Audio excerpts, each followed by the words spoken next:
పంచాయతీ ఎన్నికల్లో పై చేయి సాధించేదెవరు? ఆంధ్రప్రదేశ్ రాష్ట్రంలో ఇప్పుడు రాజకీయ వర్గాల్లో ఇదే హాట్ టాపిక్ గా మారింది. అసెంబ్లీ, లోక్సభ ఎన్నికల తర్వాత గ్రామ స్థాయిలో మరోసారి ప్రజల తీర్పును ఎదుర్కొనేందుకు ప్రధాన రాజకీయ పార్టీలు సిద్దమవుతున్నాయి. ఇక అసలు రాజకీయ లెక్కలు ఇక్కడే మొదలవుతున్నాయి. గ్రామంలో ఎవరి మాట నడుస్తుంది, ఎవరి క్యాడర్ బలంగా ఉంది, ఎవరి అభ్యర్థికి ప్రజల్లో నమ్మకం ఉంది అన్నదే పంచాయతీ ఎన్నికల్లో కీలకంగా మారనుంది. ప్రస్తుతం అధికారంలో ఉన్న టీడీపీ నేతృత్వంలోని కూటమి ఈ ఎన్నికల్లో ప్రభుత్వ పనితీరుకు, క్షేత్రస్థాయి బలానికి ఒక పరీక్షగా చూస్తుంది. ముఖ్యమంత్రి చంద్రబాబు నాయుడు ఇప్పటికే పార్టీ శ్రేణులను గ్రామ స్థాయిలో మరింత బలపడాలని, స్థానిక సంస్థల్లో విజయమే లక్ష్యంగా పనిచేయాలని సూచించారు. మరోవైపు జనసేన కూడా స్థానిక ఎన్నికల్లో తన రాజకీయ బలాన్ని మరింత విస్తరించేందుకు వ్యూహాలు సిద్ధం చేస్తుంది. ముఖ్యంగా పార్టీకి బలమైన సంస్థాగత పట్టు ఉన్న ప్రాంతాల్లో అభ్యర్థులను బరిలోకి దించాలని జనసేన చెబుతుంది. అంతేకాదు 2024లో ఉన్న ఎన్నికల పొత్తు ఫార్ములానే స్థానిక ఎన్నికల్లో యథాతథంగా అమలు చేయాల్సిన అవసరం లేదని పార్టీ రాజకీయ వ్యవహారాల కమిటీ చైర్మన్ నాదెండ్ల మనోహర్ స్పష్టం చేశారు. అయితే కూటమి విజయమే ప్రధాన లక్ష్యమని కూడా చెప్పారు.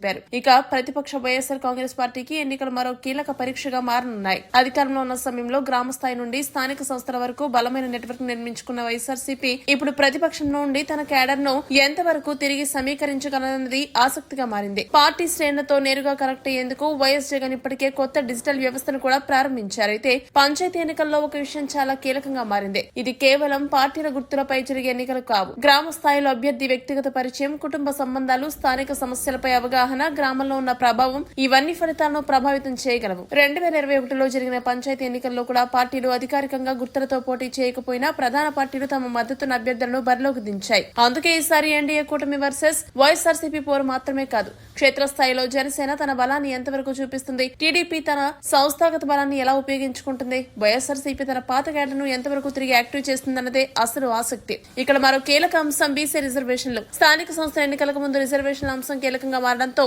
ప్రభుత్వం, ఎన్నికల సంఘం తదుపరి ప్రక్రియపై అందరి దృష్టి ఉంది. అంటే పంచాయతీ ఎన్నికలు కేవలం ఒక సర్పంచ్ ఎన్నుకునే ఎన్నికలు కాదు. గ్రామ స్థాయిలో ఏ పార్టీకి ఎంత బలం ఉంది, 2024 తర్వాత ప్రజల మూడు ఎలా ఉంటుంది, భవిష్యత్ రాజకీయాలకు ఎవరి క్యాడర్ ఎంత బలంగా ఉంది అనే ప్రశ్నలకు కూడా ఈ ఎన్నికలు ఒక సంకేతంగా మారే అవకాశం ఉంది. అందుకే ఇప్పుడు ఏపీ రాజకీయాల్లో హీట్ పెరిగిపోతుంది. పంచాయతీ ఎన్నికల్లో పై చేయి ఎవరిది? ఎన్డీఏ కూటమిదా, వైఎస్ఆర్సీపీదా, లేక కొన్ని ప్రాంతాల్లో జనసేన సొంత బలాన్ని చాటుకుంటుందా? అసలు ప్రజల తీర్పు ఎటువైపు ఉండబోతుందనేది మాత్రం ఎన్నికల ఫలితాలే తేల్చాలి. ఇందుకు మీ అభిప్రాయం ఏంటి? పంచాయతీ ఎన్నికల్లో ఏ పార్టీ పై చేయి సాధిస్తుందని మీరు భావిస్తున్నారో కామెంట్ చేయండి. మరిన్ని లేటెస్ట్ అప్డేట్స్ కోసం పవన్ టీవీ న్యూస్ నెట్వర్క్ ను సబ్స్క్రైబ్ చేసుకోండి.